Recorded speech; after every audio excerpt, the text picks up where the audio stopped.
14th season. How would you evaluate how important this one is for them? How about elimination?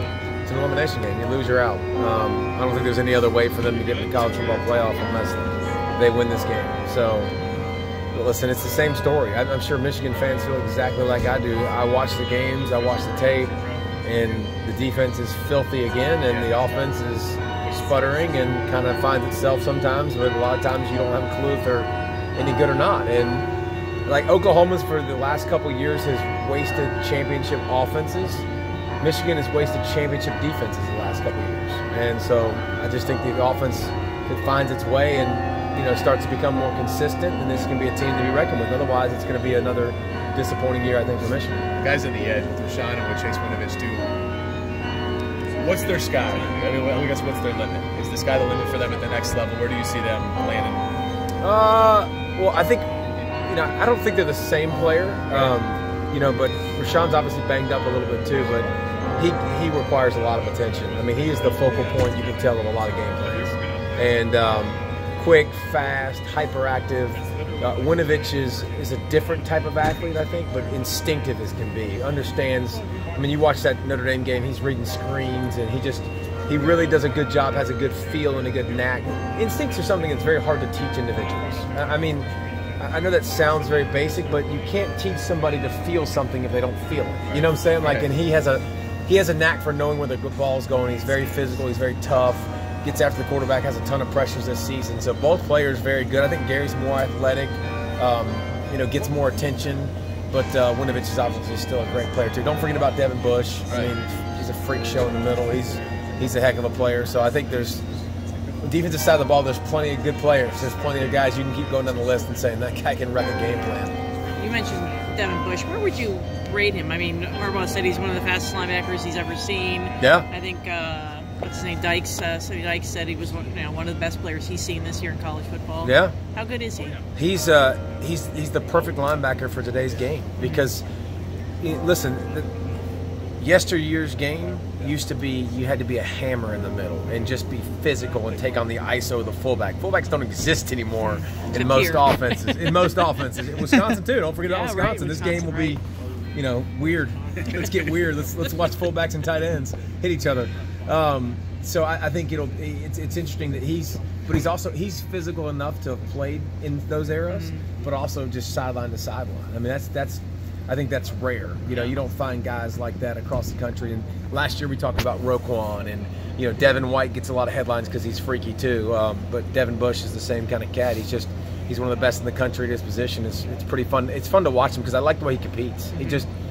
Listen, everybody on this Michigan defense competes. Don Brown does an amazing job. The Don is sick, that's for sure. I was just going to ask you about Don. Would you want to play for a guy like Don Brown? Why is that? Who the heck wouldn't?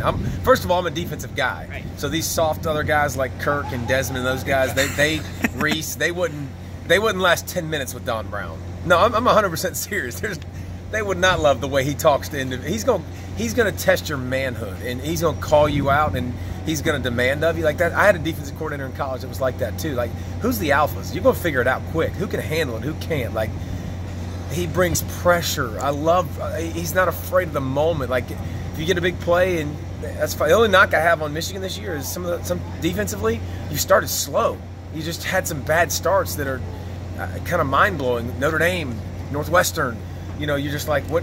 See, what happened was, I'm down 17 to Northwestern, like in the blink of an eye. That's, that's the only knock I can say. But from a personality standpoint, like, he's my kind of dude, man.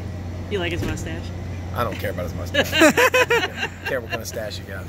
David Long took to Twitter the other day, and basically, I guess they read stuff saying, about the secondary, how they maybe not shown up as much as last year. Yeah. And he said, look, when you guys know how to play man coverage, when you can check me, talk to me. Yeah. Do you like that? I mean, as a defensive back, you like to hear.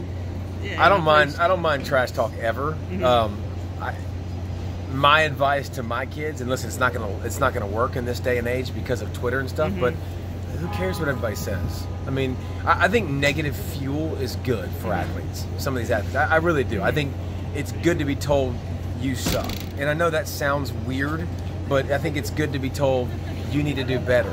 The worst thing to me is positive. Is, hey, dude, you're doing a great job. You're locking everybody down. Because then practice becomes, you skip a rep.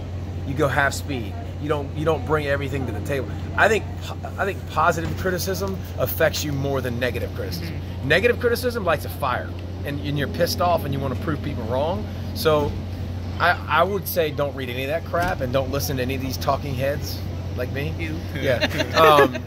But people are going to listen, and I think negative is a good fuel for the fire. It'll keep the furnace lit. So who told you you couldn't do TV?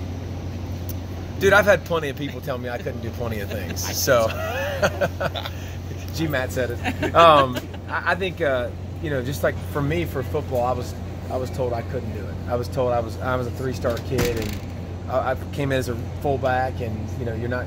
I vividly remember one of my defensive coaches for Georgia telling you're not good enough to play defensive line in the SEC, and I mean he can take that and stick it up his tailpipe. So I mean I think we all need that fuel, and I just think for great competitors, that fuel is unlimited gas for a whole game. I mean it's awesome. I know it's your job, but is there a certain high you get being around all these people on Saturdays and when that red light goes on and you guys are live? Yeah.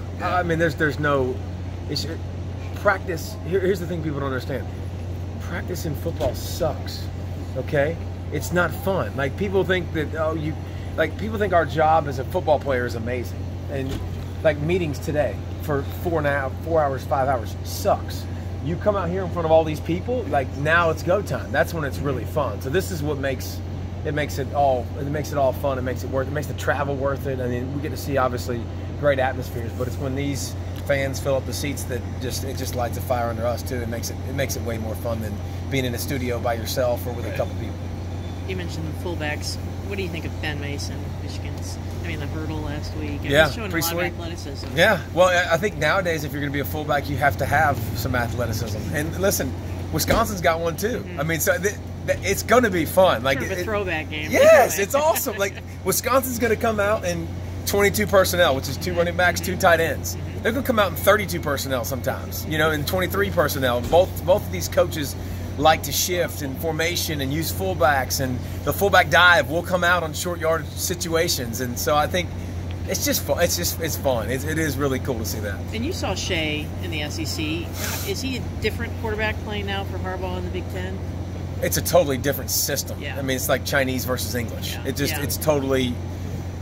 It's just not as easy. You're going through. You're going to have growing pains in a system like this because it's a progression. It's not a. He ran an RPO where you're reading one guy. It's very simple, and now you're doing it at warp speed, and it makes it even easier. So I think, he's not the same playmaker I think that he was at Ole Miss. He was driving a Ferrari too at Ole Miss, and he had the best receiving core I think in the country. And Tyreek getting hurt before the season doesn't help the playmakers at Michigan, but. I think that it's just such a different system. I don't think he's been consistent by any stretch. I would like to see the offense take more shots. I'm sure every Michigan fan would, because when you take shots, they've been successful. We've had a lot of deep balls have been very successful. And as a defensive guy, when I watch tape and I start seeing somebody, I'm like, okay, I'm staying short. Honeybrook, perfect example. He doesn't stretch the field. I'm not playing deep. Yeah. Forget you. Until you take those shots, I'm not going to honor the deep ball. Every time you run and you start running, I'm waiting for you to sit down. Like until you take those shots and now you back safeties up and you get them out of the box and run support. And so I think, Shea's got good athleticism. I think you'll continue to see him use that because you have to use that in this offense. I don't think the offensive line is dominant by any stretch of the imagination. I think they run the ball pretty efficiently, but you're going to need Shea Patterson's wheels to win games like this. Yes. You'll need Shea Patterson to run the football. Yeah, definitely. Good stuff, man. Good talking with you. Appreciate it. Thanks so much.